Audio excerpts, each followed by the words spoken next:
there is money problems. That leads me to Meghan Markle, because she genuinely did get duped in some sort of way. She thought that she was marrying a multi-billionaire. That's how she saw Harry. Unfortunately, the reality of when she came to him, he was living in Frogmore Cottage with his sort of stash and his, picked apart couch. She found very quickly that he, first of all, is not a cash cow. He's got some inheritance. And second of all, he's useless outside of the royal gates and totally useless in America. So what's going to happen there? Do you think that potentially Meghan is starting to realise Harry is not all that, and she's going to have to go her own way and pursue a sort of Jeff Bezos type of character for the dreams that she wants to live? Because we know she doesn't want to step foot in Britain again, and I know that she has, but I don't know if she'll be stepping foot in London anytime soon. According to the tabloids, Prince Harry and Meghan Markle have now divorced roughly a dozen times since 2020, and yet, curiously, they remain married every single time you check. Rumours of a split resurface with the reliability of a British summer producing exactly one sunny weekend, brief, hyped up in advance, and gone before anyone can properly enjoy it. Good day, and welcome back to British Royal Cabinet, where today we are not chasing a breakup, we are chasing the far stranger story of why the breakup keeps getting invented in the first place. Quick favour before we begin. If you enjoy a good myth-busting session as much as a juicy rumour, press that subscribe button and tap the notification bell. Over 92% of you watching right now have not yet. It costs nothing, takes barely a second, and it genuinely helps this channel keep separating fact from fiction. Thank you if you did. Right, let us get into it. Now, I love a bit of royal chat, and when I saw this news that Prince Harry and Meghan Markle could come back into the royal fold after a bombshell announcement, I thought there's one woman to call about this, and it's Lady C. Welcome to the show, Lady C. Hello, how God, are you you? look glorious. My goodness. It's only because I'm so ill. Oh, really? Are you? Well, you don't look it, that's for sure. Anyone listening, Lady C looks like the jewel in the crown. Or she is wearing many jewels and a crown, and she looks fabulous, as per usual. Look, what is going on with Harry and Meghan? We know that Sir Clive, the King's longtime aide, has left randomly after about 20 years of working alongside the King. Now, Theo Rycroft, who was kind of his second in charge, has come in. He's very pro-Harry and Meghan. We obviously know that they met at Highgrove a couple of weeks ago. Now another olive branch has been extended in the past week, saying that Harry can stay at Buckingham Palace whenever he likes, which in my opinion is a horrific move. You've got two of the most unpopular royals on record, Harry and Meghan, and he's giving them Buckingham Palace as sort of their own personal hotel.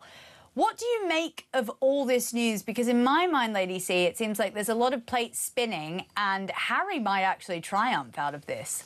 Oh, I don't think so for a second. First of all, Clive Alderton hasn't left yet. He's not leaving for a year.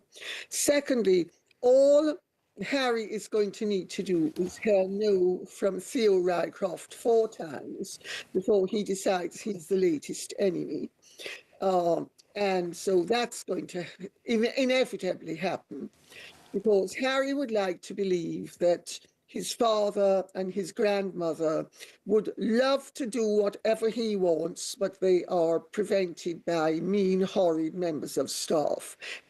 The mean, horrid members of staff implement their wishes. As for this supposed rapprochement, and Harry's now all of a sudden going to be ending up back in the fold, it's absolutely not going to happen. The King doesn't want Harry back. The Queen doesn't want Harry back. William and Catherine don't want Harry back. Everybody knows that Harry's treacherous. He's unpredictable. He is under the influence of various substances, as well as a rather massive malignant substance called Meghan Markle. That's obviously all alleged. We don't know, but you're right. He has written in Spare that he loves to, well, he was smoking weed at Courtney Cox's house and there were some magic mushrooms taking place. And we know that he's actually self-admitted to a pretty textured history with drugs. Yeah. We also know, though, he's unemployed. He went on a podcast a couple of weeks ago saying that, he was asked his job description. It was Joe Marlowe's podcast. And he was asked, what do you do? And he goes, well, I'd like to be known as Duke. And it's like, and Prince of England or something random like that. I mean, we know that what he does do is sit at home all day, wallowing. And what I can last remember him doing is going and talking at a property conference for £50,000. So he is aimless. He doesn't know what he's going to do. I always see him like a kind of well-trained racehorse in the way that he doesn't know what to do outside the tracks. And Montecito is very much outside the tracks. Do you think that he is... Pardon? Very good analogy. Oh, yeah, that's how I see him. He's not good at anything else but being a royal. He's tried TV producer. He's tried, I don't know, polo documentary guy. He can't do it all. So what is he going to do? And is this why he's trying to get back into the fold, even if he may not, as you rightly say? Well, they're not going to get back into the fold, but they need the appearance of getting back into the fold. They're about to go bust. Harry is facing a bill of tens of millions of pounds from associated newspapers, are going after him hell for leather. Quite rightly so, too. And the king is not going to be rescuing him, nor is William. So where's he going to get the money from? He and Meghan have been on diminishing returns. They never, ever, as I said all along, got 100 million from Netflix. They never got 20 million from Spotify. He did earn over 20 million from Penguin Random House for his autobiography. But, by the time you offset all sorts of other things, it's not 20 million in his pocket. So they have serious financial problems, and they also have earning capacity problems because nobody's interested in them anymore. They are massive turn-offs. And, you mentioned that he got 50,000 for something. Remember, when he started out, he was getting $1 million a pop. Yes, you're right. And they've run out of options, and they are hoping to spin it so that ultimately various television stations in America, etc., will commission them to do something and hopefully bring in some money. And Meghan is hoping to flog those ghastly things that she sells on Was Never, flower sprinkles and rotten fruit and all the rest of it. And none of which is selling. So it's all a desperation plan.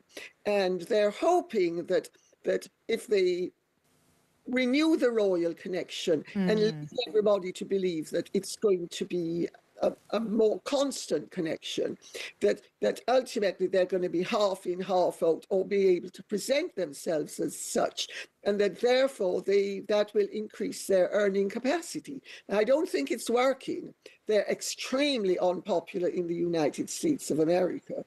And I've been getting information from official Democratic circles in the United States of America about their activities, which tells me right then and there that as far as the American Democratic parties, they are toast as well. Really? So no Meghan Sussex, governor of California? Oh, my dear, why would you insult her? What, she wants to be president? Surely you meant her Imperial Majesty, Meghan First of the United Kingdom, the rest of the world, and President of the United States of America. I mean, the woman is totally delusional. In her tawdry dreams, that would happen. But Lady C, you're completely spot on about the fact that they are facing huge money issues. Even Elton John, who is said to be the person who dragged Harry into this court case in the beginning, has revived his comeback tour and is just magically doing 3 shows in Mexico City, just randomly. No. I speculate that is to pay for the huge legal bill that they are now saddled with because of Harry and even Elton's paranoia, and that is what got the best of them. And ultimately now they're going to have to pay the price to the tune of about $13 million. There are estimates of even more, 18 million, etc. So To it. This year's version of the rumour kicked off in January, when reports claimed Harry and Meghan were entering 2024 locked in their most serious dispute yet. Notice what the source material actually said the argument was about: not infidelity, not scandal, but geography. Harry, reportedly, wants to spend far more time in Britain, close to his father and his ailing relationships, while Meghan is said to prefer staying rooted in California. A disagreement about time zones somehow became a headline about the end of a marriage. That is quite a leap, rather like turning an argument over whose turn it is to do the washing up into a story about the collapse of Western civilization. By May, the narrative had shifted shape again, this time dressed up in slightly more respectable clothing. Royal biographer Tom Bower, promoting his new book on the family, described the marriage as being at an unfortunate crossroads, which every outlet promptly repackaged as confirmation of a coming split. Around the same time, other reports leaned on financial strain, suggesting money pressures were quietly widening the gap between them. And yet, tucked into nearly every one of these stories, almost as an afterthought, sits the same inconvenient sentence: there is no public evidence that either of them is planning a divorce. Here comes the plot twist that tends to get buried beneath the headline. One widely shared report even argued that the couple could not actually afford to divorce, as though financial arithmetic alone were now the glue holding a 6-year marriage together.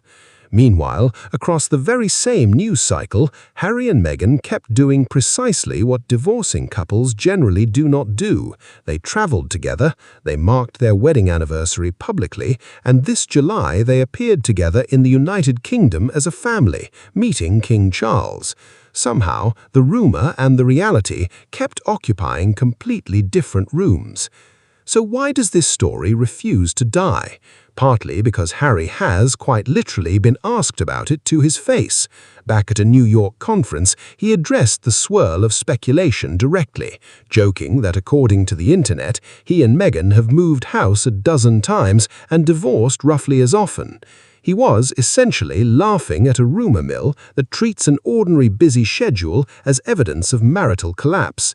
If two people occasionally travel separately for work, apparently that now counts as grounds for annulment. By that logic, half the working couples in Britain should already be filing paperwork. It's worth noting, too, how quickly one unverified thread spawns another. The same coverage that speculated about a fractured marriage also floated the idea of Harry negotiating some sort of half-in, half-out royal role during his July trip, a notion several commentators were quick to label entirely hypothetical. Notice the pattern. One rumour about geography breeds a second rumour about reconciliation, which breeds a third rumour about renegotiated royal status, and by the time it reaches your social feed, 3 separate guesses have quietly merged into what reads like a single confirmed storyline. Here's the analogy worth holding on to. Think of these stories the way you would think of a smoke alarm that goes off every single time you make toast. Eventually, you stop leaping for the fire extinguisher and start checking whether the alarm itself is simply oversensitive. Divorce rumors about this particular couple have become the tabloid equivalent of that overactive smoke alarm, going off reliably regardless of whether there's actually a fire. None of this means the marriage is beyond scrutiny, or that royal commentators should stop asking sharp questions. Healthy skepticism is precisely what good coverage requires. Genuine strain in any relationship under this much financial and public pressure is entirely plausible, and nobody outside that household truly knows the full picture. But there's an enormous difference between reasonable scrutiny and manufacturing a divorce narrative from a disagreement about postcodes, then recycling it every few months whenever engagement numbers need a boost. What this saga actually reveals has very little to do with Harry and Meghan themselves, and rather a great deal to do with how modern royal coverage operates. A specific, unverified claim travels faster and earns more clicks than a cautious, accurate one, and outlets know it. So the same rumor gets reheated, repackaged, and reissued with a fresh headline every few months, regardless of whether anything has actually changed on the ground. The lesson for anyone following royal news closely is refreshingly simple. When a story leans almost entirely on the phrase "sources say" and never quite manages to produce anything approaching an actual legal filing, treat it as speculation dressed up as certainty. Watch what the couple does, not merely what an anonymous insider claims they are about to do. Thank you so very much for watching British Royal Cabinet. We shall see